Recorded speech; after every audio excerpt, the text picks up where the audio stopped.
Yeah. Come on.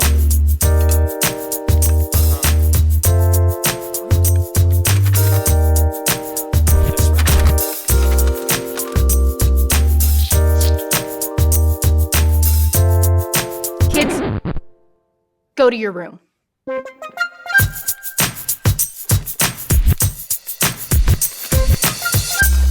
The new barbecue blast, only at Mega Burger. We know what you want. That's right. Food companies tell us they're just doing their job, serving up exactly what children and teens are asking for. But are these foods really what kids want, or are they what corporations are pushing on our kids? And who is being too controlling when it comes to food? Moms like me who insist on carrots instead of Cheetos?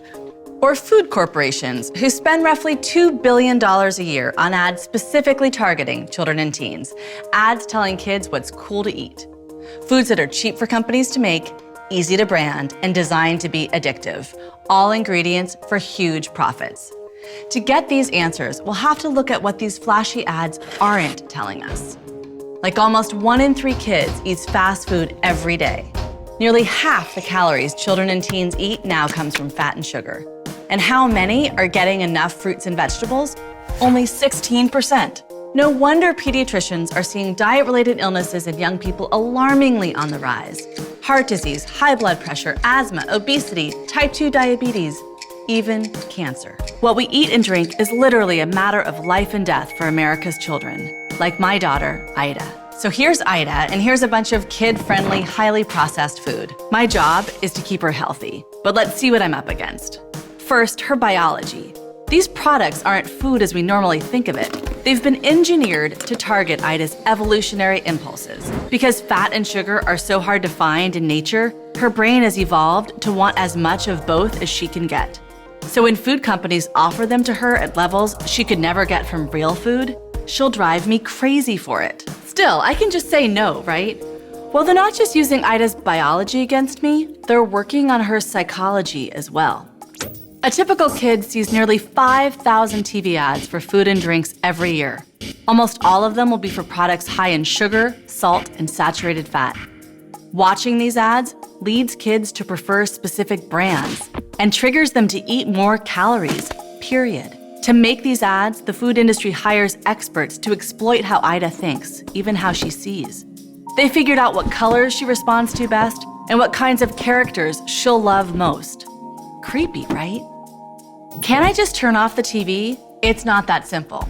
See, the industry has figured out it takes an average of 9 nags to get a typical parent to cave in and buy a product like Fruit Loops. They know TV isn't enough to get those nags, so they figured out ways to infiltrate all aspects of Ida's life.